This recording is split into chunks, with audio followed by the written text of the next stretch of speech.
Nowadays, the gear and items that people use are completely different to what you might have used when you first started playing Skyblock. But over time, the game has most definitely changed. Inflation has increased, and understandably the value of money is nothing like what it was at the start. And because of all these changes, some items are just completely and utterly left in the dust. Now, for the majority of people, the first priority on a classic profile is to buy an aspect at the end. After all, it's cheap at just less than 300k, it is somewhat decent for damage, and also you can teleport around, making it basically just easier to traverse around the map. Let's be real, it's a must-have. But 300k now is not the same as 300k back in the day. Do you remember when people used to travel around using grappling hooks? It's actually quite fun to use if I'm being completely honest, but I've not used one of these for so long. And I used to use this all the time, first when I started playing Skyblock. So it's actually kind of nostalgic. And actually, if you get a bit of a jump as well, it's not too bad. Crazy stuff. But it's actually really fun. Don't get me wrong, it's not as good as using an aspect of the end or an aspect of the void. But yeah, I mean, what's not to love about this? But honestly, I can't see the last time I've seen someone use this. Now, to craft it, you actually need 1000 string collection, which is maybe a little bit high for what it is. And on the AH, they're now going for around about 100k, which is, I don't know. It's pretty expensive. Honestly, I think I might keep this in my hotbar, not gonna lie. Now, before we go any further, if you are planning on purchasing anything from the Hypixel store, make sure to use code NITROS, it gets yourself 5% off. Also, if you watch these videos and you haven't subscribed, please make sure to do so. You should join the Discord server, it's linked in the description of this video. We offer slays and dungeon carries, so if you need carries or want to carry make some coins, make sure to join. Okay, who remembers how good the Jerry Sheen gun used to be? I mean, don't get me wrong, this has still got its uses, but this used to be used as a legitimate weapon. If we gear up with some decent mage gear and see what this thing can really do, just using it for a brief period of time, we can see the issue. Look at my mana bar. I've got no mana left. And I had, what, like 5k? Yeah, that's the issue. Now, there was a change in 2021 that meant each shot now consumes 30 more mana than the previous one, instead of being shot for 5 mana each, with no increase. This resets after 4 seconds. So, in other words, previously this weapon could actually be usable because it took virtually no mana, and now it completely drains your mana. But it still has its uses. You can essentially climb walls with the Jerry Sheen gun, making it very useful for floor 7. You can also use a Bonzo staff for the crystals, but a Jerry Sheen is not really too bad.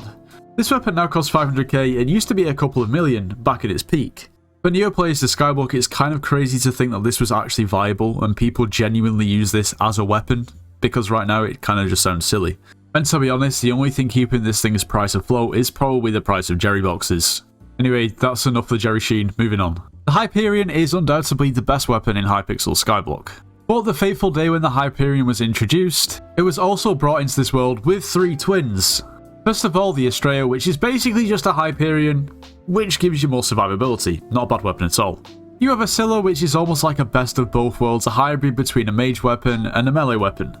And then you have the Valkyrie, which in theory should be the best melee weapon in the game. It just should be, but its stats really don't do it justice. Realistically, when was the last time that you saw somebody seriously using a Valkyrie? For me, I really couldn't tell you. But it was a lot more popular back in the day when it was first introduced. Of course, a lot more people were curious about what it could potentially do. The cheapest Valkyrie on the auction house is 900 million coins. And when we take a look at the stats, yeah, sure, they look decent, but are they 900 million coins? 270 damage, 145 strength, 60 intelligence, 60 ferocity.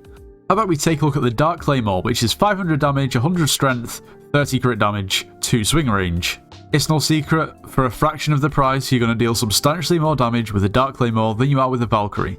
Realistically, even a Giant Sword is going to outdamage a Valkyrie. Now, Berserk has never really been great up until a few months ago when it was buffed massively. Surely this would be a perfect opportunity to do justice to the Valkyrie. Make it into what it should be, and make it a really, really good Berserk weapon. At the moment, it's just not. It's not bad, but there's far better options for literally a fraction of the price. To be honest, the only thing that anybody can really cling on to with the Valkyrie is the fact that it gives you 60 base ferocity, but other than that, there's nothing. And back before there was short bows in the game, Berserk was obviously much more prominent. Archer wasn't great because none of the bows were really that good. The Dark Claymore wasn't in the game, which meant the Valkyrie was much more up there in terms of probably one of the better melee weapons. But now it's just completely outclassed and overpriced. Of course, it has to be that price because you can still turn it into a Hyperion. The price makes sense in theory, but for the actual weapon, it makes no sense to buy it. The addition of the booster cookie was a great thing for Skyblock. Some people think that it wasn't great. Obviously, you're introducing an official pay-to-win method into the game. But the booster cookie stats provide amazing quality of life benefits. I used to play Skyblock before booster cookies, and when booster cookies were first introduced, I thought they were overpriced. They weren't actually that expensive looking back on them, because they are now.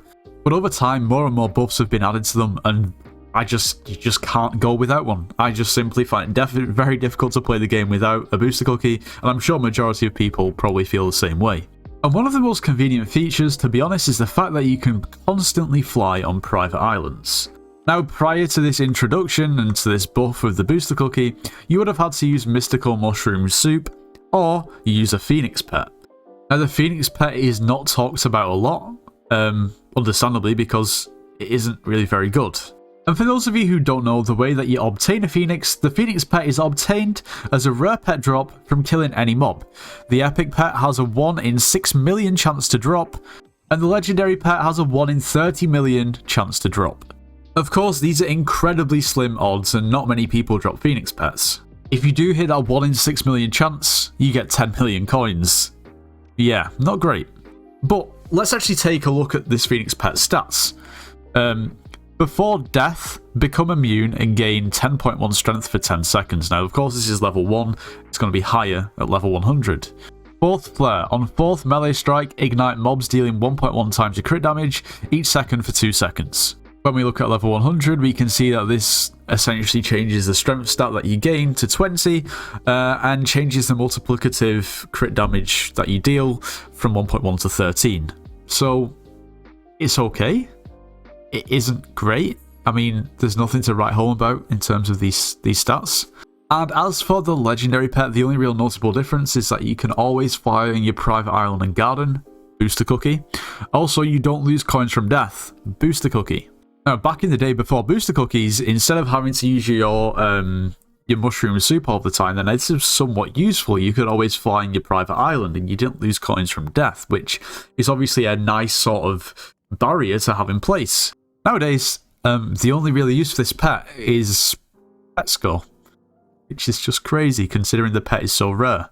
At least if you drop a legendary pet, you're going to be able to make around about 100 million coins, whereas if you drop an epic pet, even 1 in 6 million is pretty slim. You're only going to make 10 mil. I mean, this is a prime example of a pet that used to be somewhat useful and actually very unique. But now it's just, you might as well just have a floating booster cookie next to you rather than a pet. To be completely honest, with the pet so rare as a Phoenix, regardless of if it's epic or legendary, it would be nice to see them add an actual new unique stat to it, because at the moment, like I said, it is just purely pet score. It's pretty much completely obsolete, and there's no one really going to be using that pet other than to level it, or just to have it sit in the pet menu. And honestly, that's quite sad to see, because the whole